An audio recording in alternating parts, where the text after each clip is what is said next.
오늘 우리에게 주시는 하나님의 말씀은 역대하 35장 17절에서 19절입니다. 역대하 35장 17절에서 19절까지 말씀입니다. 봉독합니다. 그때 모인 이스라엘 자손이 유월절을 지키고 이어서 무교절을 7일 동안 지켰으니 선지자 사무엘 이후로 이스라엘 가운데서 유월절을 이같이 지키지 못하였고 이스라엘 모든 왕들도 요시아가 제사장들과 레위 사람들과 모인 온 유다와 이스라엘 무리와 예루살렘 주민과 함께 지킨 것처럼은 유월절을 지키지 못하였더라. 요시아가 왕위에 있은 지 18째 해에 이 유월절을 지켰더라. 아멘. 구원의 감격을 회복하라는 제목으로 말씀 함께 나눕니다. 히스기야 이후에 요시아 왕이 다시 유월절을 회복할 때까지 약 60여 년의 시간이 걸렸습니다. 60년 동안 유다 백성은 유월절을 잃어버리고 살았습니다. 그 사이 유다 백성은 구원의 기억과 감격을 잊고 죄악에 허우적거리는 삶을 살았습니다.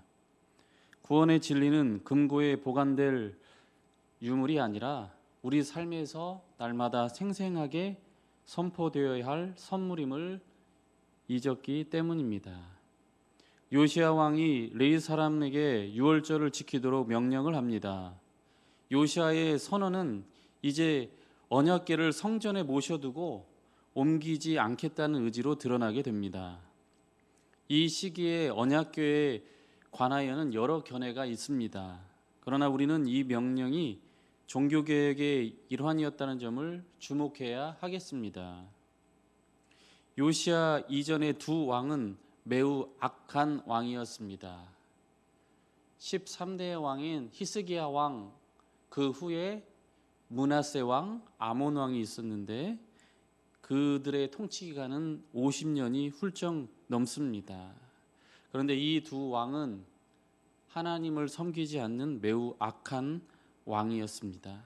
그들이 여호와의 법궤를 합당치 못한 방식으로 대했던 것으로 보여집니다. 요시아는 그 법궤를 다시 성전의 지성소에 모시고 절대로 움직이지 말 것을 명합니다. 다윗은 레위인들과 제사장들의 직무를 반차에 따라 정비했습니다. 솔로몬은 다윗이 정한 규례를 따라 이들이 성전과 제사를 섬기게 하였습니다. 그러나 이스라엘이 영적으로 타락하면서 레위인들과 제사장들의 역할도 무너지고 맙니다. 요시아는 이들의 조직을 말씀에 따라 다시 정비하게 되었습니다. 그들이 유월절 제사를 행하도록 하였던 것입니다. 유월절 제사 또한 철저히 모세가 전해준 말씀에 따라 행해질 일이었습니다. 요시아는 유월절의 회복을 위해 가장 먼저 헌신하고 나섰습니다. 요시아는 제물을 준비하기 어려운 백성들을 위해서 어린 양과 염소 3만 마리, 수소 3천 마리를 내놓았습니다. 왕이 먼저 책임을 다하여 헌신하게 되자 백성이 이를 따르게 됩니다. 어리석은 지도자는 요구를 하게 되고 지혜로운 지도자는 먼저 행하는 것입니다. 먼저 행하는 자가 공동체를 바로 세우게 됩니다. 오늘 교회도 마찬가지입니다. 여러분, 교회의 지도자들을 한번 보면 어떻습니까? 헌신보다는 일을 시키는 일에 먼저입니다. 교회의 지도자는 사람들 머리 위에서 평가하는 자가 아닙니다. 먼저 섬기는 자가 교회를 세우는 자가 되겠고 지도자입니다. 요시아 시대의 회복된 유월절 제사는 매우 질서 있게 행해졌습니다. 우리가 지난주에 살펴보았던 히스기야의 유월절과는 많이 다르다고 볼 수 있습니다. 히스기야 때에는 늦게 도착한 지파들이 준비 부족으로 인해서 정결 예식이 없이 참석하는 어수선함이 있었습니다. 요시아의 유월절은 제사장과 레위인들의 반열과 직무가 정비가 되었고 규례대로 모든 절차가 행해졌습니다. 족속의 서열대로 나눠진 유월절 양은 각각의 백성들에게 질서 있게 분배되었습니다. 유월절 양은 율법에 따라 구워져야만 했습니다. 나머지 성물은 살찐 소를 의미합니다. 백성들은 이 고기를 무교절 기간 동안 먹으며 함께 교제를 나누었습니다. 유월절의 구원에는 어린 양의 희생과 피가 있습니다. 또한 고난의 빵과 무교병이 있습니다. 그러나 그와 동시에 고기로 풍성한 식탁이 있습니다. 이는 그리스도의 고난과 죽음을 생각하게 되고 그리고 그로 인해 누리게 되는 구원의 풍성함과 연결이 되어 있습니다. 유월절은 첫째 달 14일입니다. 무교절은 그 뒤를 따르는 7일 동안의 절기입니다. 무교절의 첫날은 성회로 모이게 되고요. 아무 노동도 할 수 없습니다. 7일간은 계속해서 제사를 드려야 되는데 마지막 7일째도 성회로 모여서 노동이 금지되었습니다. 유월절과 무교절은 구분하지 않고 혼용하여 표기하는 경우가 많습니다. 이 절기를 통해 하나님께서는 애굽에서 건지신 하나님의 구원을 깊이 묵상토록 하셨던 것입니다. 선지자 사무엘 이후라고 하면 다윗과 솔로몬의 시대가 포함이 됩니다. 히스기야 왕 때도 기념할 만한 큰 유월절 행사가 있었습니다. 히스기야의 유월절과 견주어 볼 때 요시아의 유월절은 더 정확하게 규례를 지킨 행사였습니다. 다윗과 솔로몬 시대의 유월절은 규례를 잘 지켰을 것입니다. 그렇다면 규모 면에서 있어서 요시아의 유월절이 더 거국적이었다고 유추해 볼 수 있습니다. 동기, 규모, 규례의 엄격성을 종합적으로 고려할 때에 요시아의 유월절은 역사상 첫 손에 꼽힐 만한 대단한 유월절이었습니다.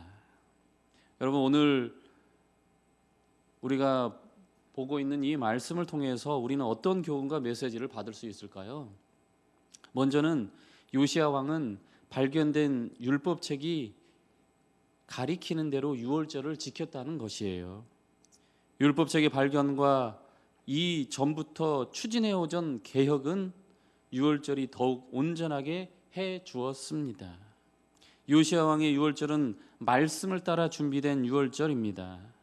므낫세 왕의 시대에 심판을 선고받았던 나라의 회복된 모습을 볼 수가 있습니다. 여러분, 우리가 처한 상황과 환경의 영향을 받을 수 있습니다.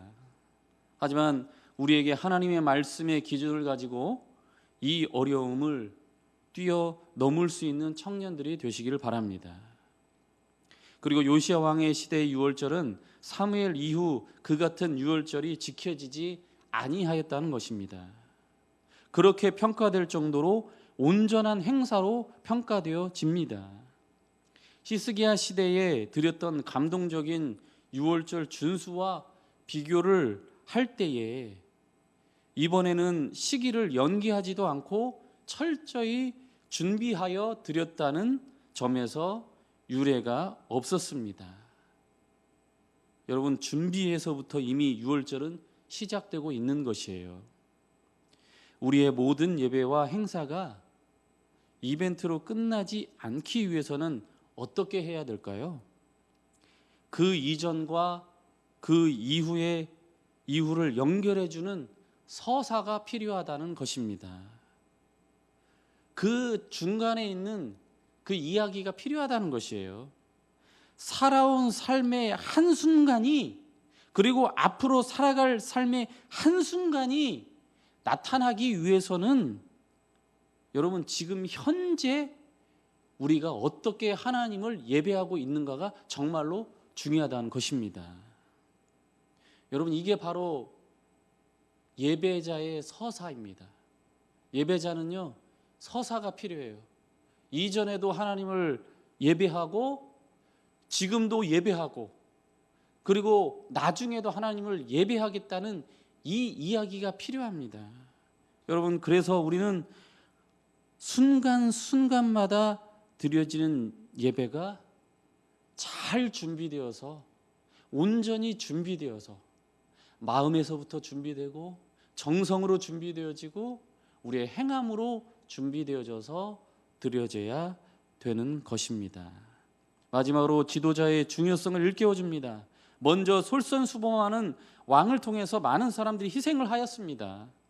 배려와 베품의 유월절은 우리를 은혜로 구속하신 하나님의 역사에 어울리는 일입니다. 우리도 이와 같이 행함으로 많은 사람들에게 본이 되는 예배자의 삶이 되시기를 간절히 바랍니다. 기도합니다.